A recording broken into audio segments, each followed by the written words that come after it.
guest today is a leader, advocate, speaker, and author.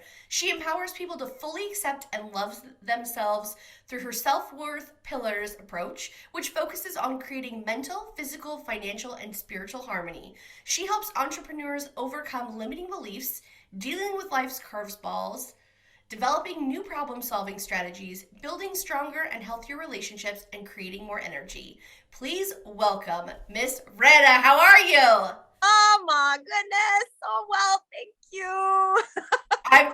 I'm so excited because I feel like every single entrepreneur who's listening to this podcast is gonna benefit from this conversation because we're gonna be talking about self-confidence, and I feel like who doesn't need a boost in self-confidence, right?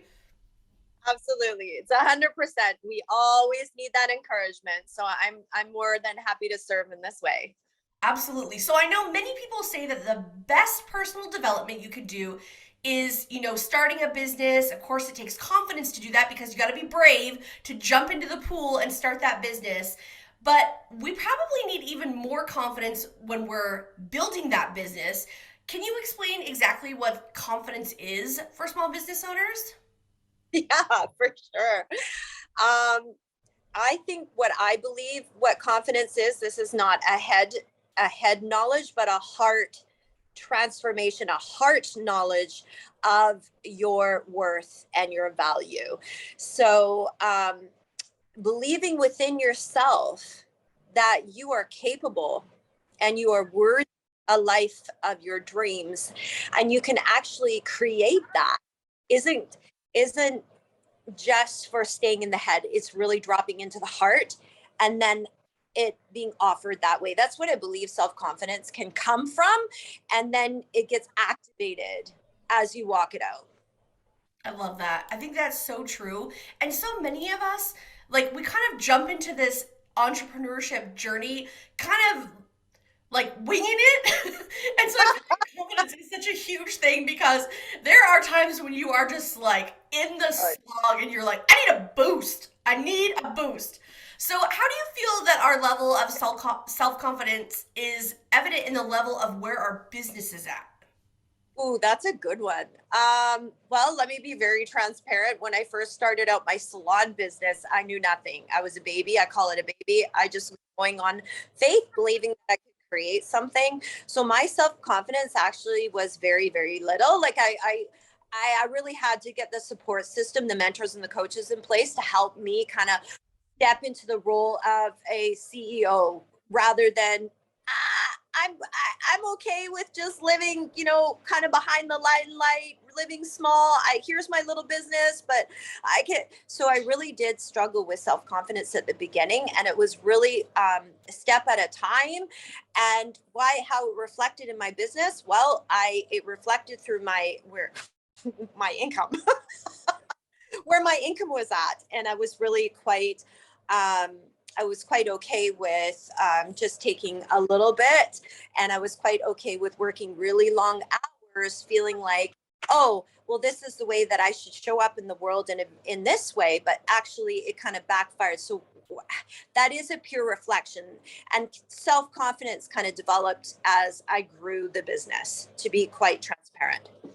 I think that's great for you to say that because I feel like so many when we go to these networking events and things like that where every business owner is like, I'm killing it, I'm rocking it, and it's like the reality is a lot of times you can't be on top all the time. You know what I mean? You've got to have the confidence to keep going through those valleys. And what do you think are the best steps that small business owners could take to build their self-confidence? Well, that's really good. I think, to be honest with you, to how to build your self confidence is really when you face the fear and you do it anyways. Even though you are scared, you just keep going. You show up despite. I've been through so many valleys within my hair business and then starting my coaching business. I had COVID shutdown. I had a fire in the same year. I had to learn to dig deep and go, okay, you know what, I'm called to be visible. I'm called to serve, but right now I feel like I don't have anything to offer. I'm sad. I've lost everything, all these feelings. Well, Self-confidence gets developed when you create self-trust that you're not going to quit, that you're going to keep going, you're going to find the solutions. You're going to actually show up not for so much for others at that point, but for yourself. So I believe that self-confidence also gets developed when when you don't let yourself down. You keep going, even through the valleys and the lows. And that is inevitable. That is going to come. That is going to happen.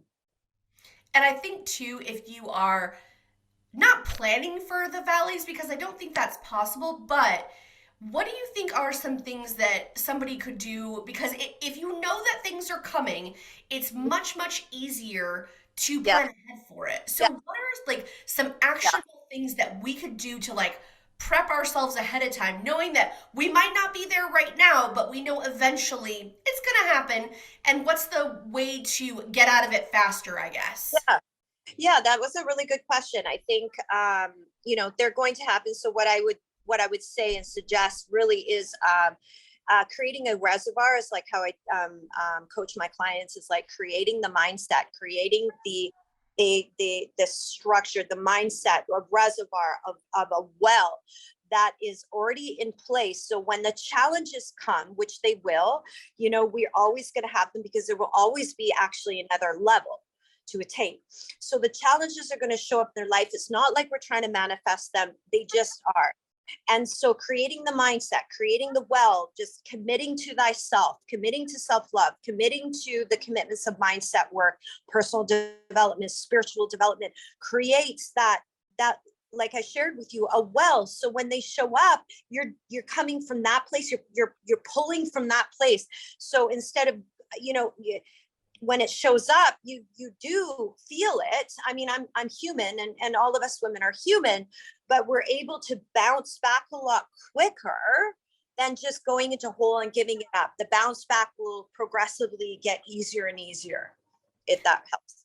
What do you think are some ways to like, is there anything that we could like, I don't know if sense is the right word, but like we know that we're coming into a valley. We know that this is coming. Is there a way to identify that quicker? And maybe instead of going through the really, really low, maybe we just hit the low and come back up instead of going all the way down? That's so good. Again, I'll speak very transparently. I have the people in place. I have them in place. I've got them. I've got my team around me, that when those times come, I can reach out to my coach. I can reach out to my energy worker. I can do the reaching out, but literally at the end of the day, see, I have the surroundings, but at the same time, I'm the one that has to be responsible to have that kick in. They can't take me. They can support me through the challenge, but I'm the one that has to actually walk through that challenge. But I have them in place for such a time as that and this. They're there. I Yeah. love that. And that's so important too, because I think being an entrepreneur can oftentimes be such a Mhm. lonely place. So give me some tips on how you found your people, like how you built your team. What are some Yeah. ways that we could look for if we don't have those people in place already? What are some Yeah. ways that we could find those people to support us? Yeah. I think for me, when I first started, I believe actually, for now in reflection, I believe your heart tells you who you should be working with. And intuitively, I'm really into living a life and building a business that is heart based and heart centered. So the people that I put into my place, or put in and I have surrounded within me, are around me, are very intentional. I've hired the coach that comes from a place of the heart, but has a business sense that's miles ahead of me.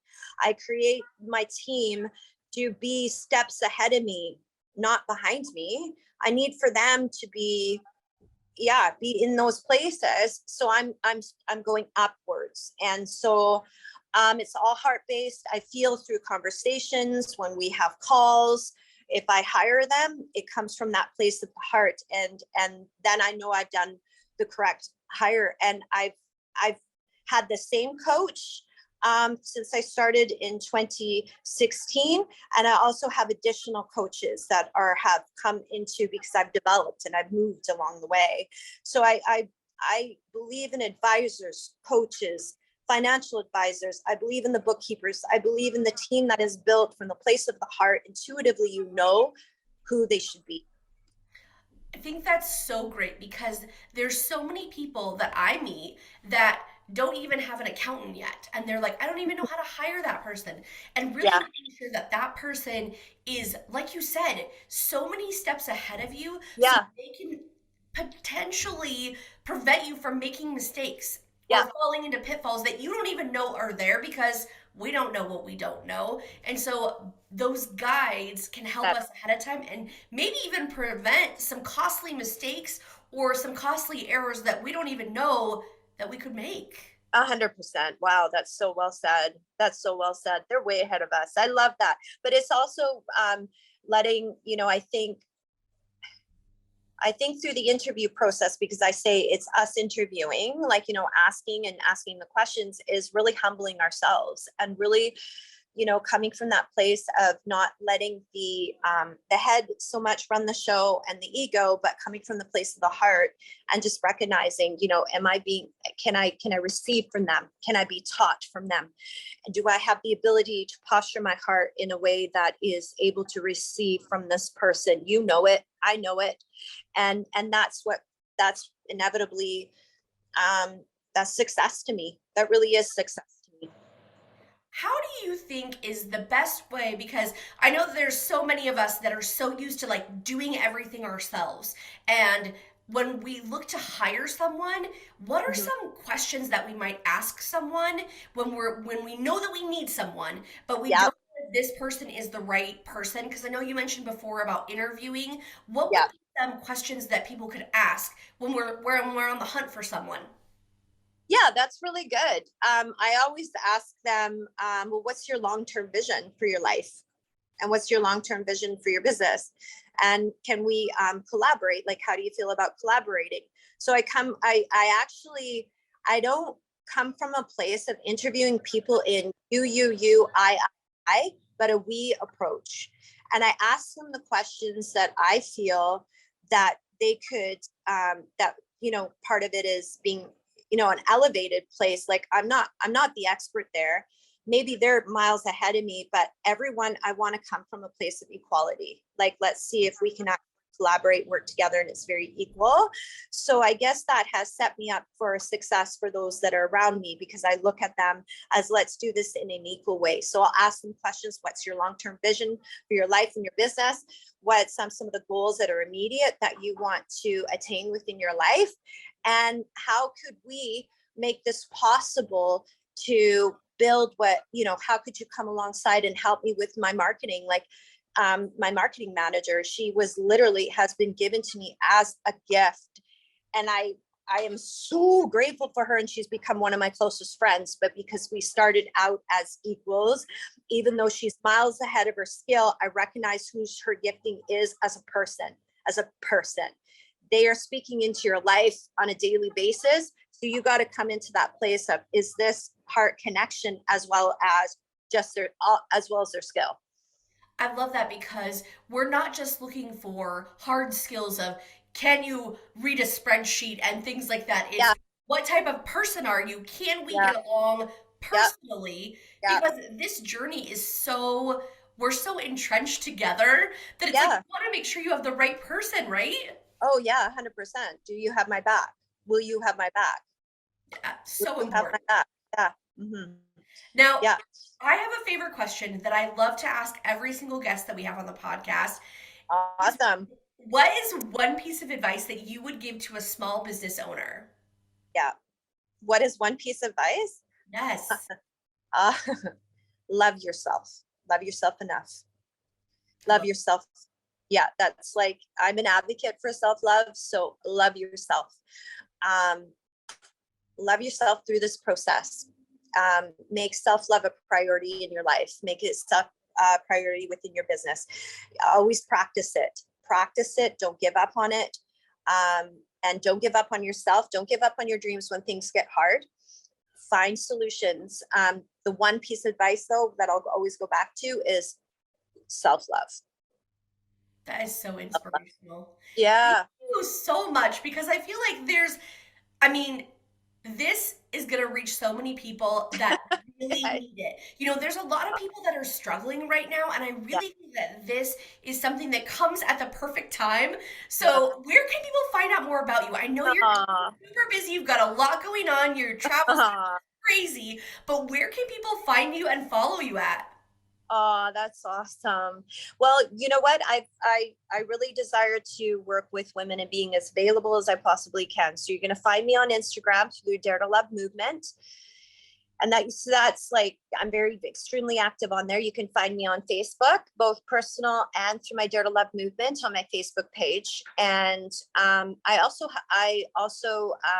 own a salon, so you can find me on Belle Femme Hair Salon, and so I'm very active on that as well.